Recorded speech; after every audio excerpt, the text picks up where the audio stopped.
Hey folks, welcome back to South by Southwest Interactive. We're having a field day here on Web2Point0tv, and we've got more brilliant minds coming around the corner. And I've got another fabulous woman sitting here who actually probably knows more than anyone else, or more people than anyone else walking around here. So no, carry the title. My gosh, it's Alisha Ring. Yep. Of Austin Tech Council. Correct. And if people don't know you in Austin, at least they better pay attention. So fill us in a little bit about the foundation itself, which is a nonprofit, and what your true mission is, because I know you had to really consolidate ideas and put it into a strong mission statement. It's an interesting organization. First, we're a nonprofit, non-government. We're a 501c6, and we've been in Austin for the last 13 years. It used to be Austin Software Council, and we changed its name to Austin Technology Council 8 years ago, and I've been the president for 3. And when I came on 3 years ago, it was a process of interviewing everyone on the board, and they actually asked me to be the director of business development. And so I went to all these interviews with the mayor and Pike Powers and all these people in Austin that are the leaders and executives of technology and community. And I went on these interviews and I didn't understand the mission. I didn't see what the value proposition was. I didn't understand what the goal of the organization was meant to provide. And essentially I went back and turned the job down and went back and interviewed all the board members and had them on video say, what's the mission, what's the value proposition, what's the goal and the incentive to be a part of the Austin Technology Council. Right. And brought them all back in the boardroom and said, this is what I saw. And once I sat them down in the boardroom and they all looked at each other, and it was clearly a trickle-down effect where the organization wasn't communicating the value proposition to the community. And plus they just it's almost as if people keep churning and they kind of have an assumption that so-and-so's taking care of this and we're good to go and we're still in existence. Right. We're still getting funded, therefore we're okay. And true, but the message became very spread out. And so everyone felt like there was a different value proposition. So nobody was communicating on the board level, and so therefore the members started to trickle away. And when I came on, it was, let's tweak the mission, let's tweak the value proposition, let's increase the programming. So now we do over 100 events during the year. We focus on different verticals in wireless, digital media, clean energy, life sciences. And then we cut across those programs with CEO roundtables, CIO roundtable, sales and marketing strategy sessions, international programming. And we work with small, medium, large technology companies and essentially help them grow. So we're in the nonprofit space, but we're driving economic development by focusing within the city gates of Austin. We're not looking to recruit, we're trying to help develop and foster the companies that are here through education.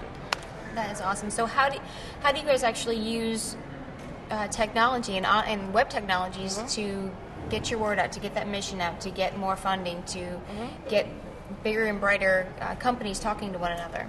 Well, part of the value of the Austin Technology Council is our membership. So we work with the small, medium, and large companies, and for example, companies like ProAce provide Web 2.0 capabilities, and that's the next wave of technology for creating a network online for our community.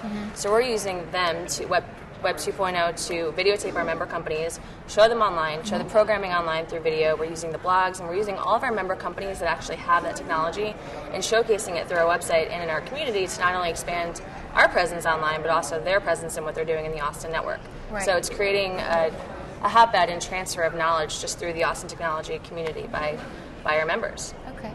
You mentioned some affiliation that you've got with Forbes now. Yes, it's very exciting. It's insane, actually. Can you tell? I know. Big smile, Forbes! It's really exciting. We actually started off, Glenn Meeker, you're interviewing next, who's the director of, or the CEO of World Congress on Information Technology. And 2 years ago, Austin Technology Council had the opportunity to showcase at the World Congress. And it turned into an opportunity where I didn't want a showcase for the Austin Technology Council. It wasn't meant to be this nonprofit that has a presence in Austin. It was our companies and our members that wanted to have visibility. And yet they were so small they didn't have the budgets to have a showcase there. So long story short, within 3 months we did a showcase across the street of World Congress that was essentially over 100 technology companies. We had 2,000 people in attendance. That was a center of innovation for Austin companies. So it was really cool, kind of snowball effect of having this conference of Austin companies that piggybacked on the World Congress. And it ended up being huge. And Forbes got wind of that, and they found this website that we posted and tried to do it again and maintain the message and the mission of what showcasing Austin companies and entrepreneurs, because it's the backbone of Austin. And they sent me this proposal, and I initially deleted it. It was one of those things I received it, and I love that. Right. It's Forbes. Is that important? It was one of those things. They sent me this proposal, and it looked. It was like spam mail.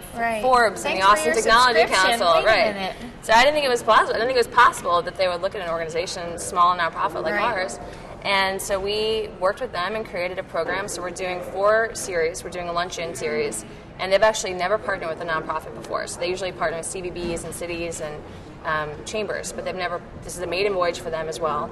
Oh, and fantastic. We've essentially created a luncheon series. One of them is wireless, clean energy, software, and digital media.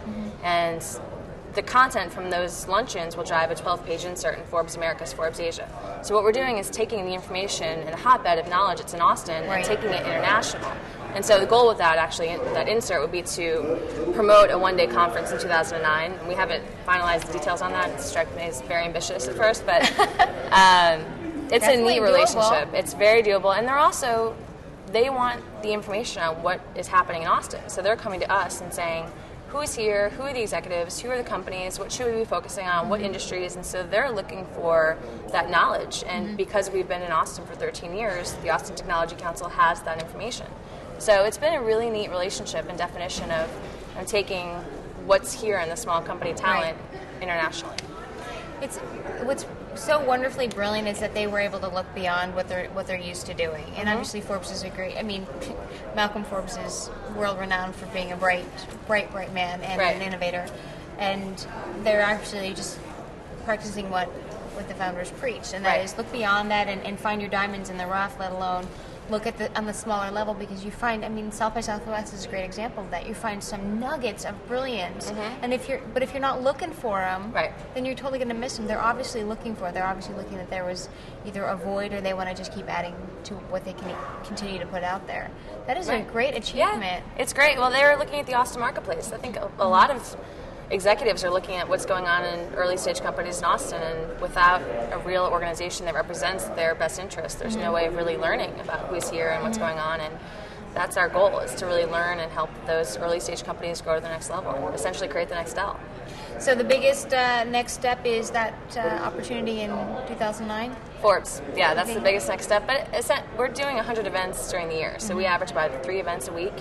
And we're a staff of 3. We have a board of 16, and it's driven by our members. So we're very organic, we're very active, and it's really listening to what our company needs are. So we're constantly turning on a dime when we can, because we're a small nonprofit. But it's you can tell by the growth of our organization that the Austin economy is doing well. Definitely. I'm so jazzed you had a chance to kind of duck in here for a second. Yeah, definitely. And I wish you guys the best of luck. Thank you. And I'm certain that this will actually bring you some more very interested folks in jumping aboard and actually, volunteering or donating some of their services, or even just putting your name out there even further to other Forbeses that should be paying attention. Exactly. Thank you Alisha, very much. Thank you so much for taking the time. Are you sticking around for film and music and that other stuff? But this is the best part, right? The interactive. This piece is the best part. Cool. Thank you. Again, this is Alisha from the Austin Tech Council, and you're watching South by Southwest Interactive on Web2Point0tv, powered by ProAce. ProAce. South by Southwest. We'll be right back. Thanks.